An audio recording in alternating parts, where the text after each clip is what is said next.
నేను ఈ స్థానంలో నిలబడినా అంటే దానికి కారణం వైఎస్ జగన్మోహన్ రెడ్డి గారు, వైఎస్ఆర్ కాంగ్రెస్ పార్టీ. దాన్ని మర్చిపోతే ఎవరికి కూడా ప్రగతులు ఉండవు. ఈరోజు చాలా పార్టీలు అడుగుతాయి, ఏం సిద్ధార్థ మా పార్టీలో ఒక ఎమ్మెల్యే టికెట్ ఇస్తామని.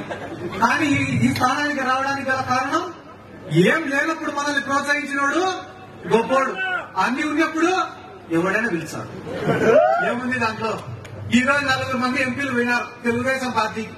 వాళ్ళని 10 మంది గుర్తుపడతారన్నా, వాళ్ళని ఎంపీలుగా చూస్తారన్నా, వాళ్ళ కాల డబ్బు మీద 10 మందికి తెలిసిందన్నా దానికి కారణం వైఎస్ జగన్మోహన్ రెడ్డి, వైఎస్ఆర్ కాంగ్రెస్ పార్టీ.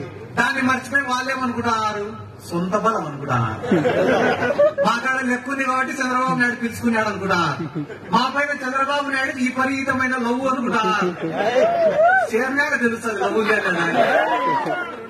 మీరు ఒక 2 నెలలు ఉంటే మీరు ఎంతసేపు ఉంటే ఇక 1 సైడ్ లవ్వే.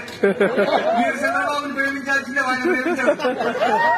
మా నియోజకవర్గంలో కూడా మొన్న ఒకటి చెప్తున్నాడు, నేను పోయి చంద్రబాబు నాయుడిని కలిసి వచ్చినా పాపం నన్ను చూసినే కన్నీళ్లు పెట్టుకుని దగ్గరికి తీసుకున్నాడు చంద్రబాబు అంటే వ్యక్తికి కూడా. 40 ఏళ్ళు కాపురం చేసి ఆయన భార్యకే తెలియదు ఆయన ఏడుస్తాడో. అట్లాంటి నిన్ను చూసి నవ్వుతాడంటే అయ్యే పని, ఏడుస్తాడంటే అయ్యే పని, ఎటు నమ్మి నువ్వు అంటే. ఇట్లాంటి వ్యక్తులందరూ పార్టీని విడిచిపెట్టి పోతే కూడా ఒకటి నేను చెప్పదలుచుకునేది ఏమన్నా అంటే, మళ్ళా మీ కుటుంబం గురించే చెప్పాలన్నా. పార్టీ వచ్చిన మొదటి రోజు నుంచి ఈ రోజు వరకు ఆ పార్టీ కోసం కష్టపడతా అనే కుటుంబం మెగా పార్టీ కుటుంబం. వాళ్ళు పూటకొక కండువ మార్చేటోళ్ళు కాదు, వీలైతే సాయం చేసేటోళ్ళే తప్ప ఎవరి దగ్గర నుంచి ఏం ఆశించేటోళ్ళు కాదు. ఎందుకంటే డబ్బులు అందరికాడు ఉన్నాయన్న ఈ కాలంలో. ఆ కోకాపేటలో ఎకరం ఉంటే 100 కోట్లు. ఎవరికాడ డబ్బులు లేవు, డబ్బుకు విలువ లేదు. డబ్బు ఉండడం ముఖ్యం కాదు, ఆ డబ్బును ఖర్చు పెట్టే గుణం కూడా ఉండాలా. 10 మందికి సాయం చేసేదానికి ఆ గుండె కూడా ఉండాలా. ఆ గుండెను మనం బతికించుకోవాలి ఈరోజు. కాబట్టి అందరం కూడా మేకపాటి కుటుంబానికి అండగా నిలబడాల్సినటువంటి అవసరం ఉంది. ఆయన ఆ పక్క తెలుగుదేశం క్యాండిడేట్ ఎవరు నాకు తెలీదున్నా, మీరు అనుకోకండి. ఎవరు నువ్వు ఒక పేరు చెప్తాను కానీ ఆడ టికెట్ ఇచ్చేంత వరకు నమ్మకంలో ఎవరికి కొత్తగా భాగంలో పోయినా పోతాయి. ఆయన ఎవరు అమెరికా నుంచి వచ్చినాడని ఇప్పుడే చెప్తున్నారు. మరి ఏమన్నా ఆయన వర్చువల్ లో ఓట్లు అడుగుతాడేమో నాకు తెలియదు.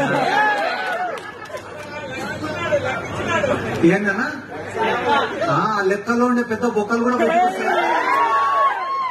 ఏ పార్టీకైనా, ఏ రాజకీయ పార్టీకైనా ఒక పార్టీ, ఒక నాయకత్వం, ఒక సిద్ధాంతం అనేది ఉండాలి. ఏ రాజకీయ పార్టీ పుట్టినా కూడా ఒక సిద్ధాంతం కోసమే పుట్టిండేది. కూడు గూడు గుడ్డ అని చెప్పి ఒక పార్టీ పుట్టింది. తెలుగువాడి ఆత్మగౌరవం కోసం అని చెప్పి ఒక పార్టీ పుట్టింది. పెట్టుబడిదారులకు వ్యతిరేకంగా అని చెప్పి ఒక పార్టీ పుట్టింది. సమసమాజ స్థాపన అని చెప్పి ఒక పార్టీ పుట్టింది. వైఎస్ఆర్ ఆశయ సాధన కోసం అని చెప్పి ఒక పార్టీ పుట్టింది. తెలంగాణ రాష్ట్రాన్ని సాధించడమే ధ్యేయం అని చెప్పి ఒక పార్టీ పుట్టింది.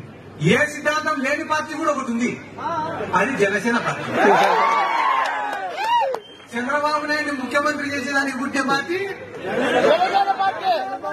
చంద్రబాబు ఏంటి పెట్టుకునే పార్టీ.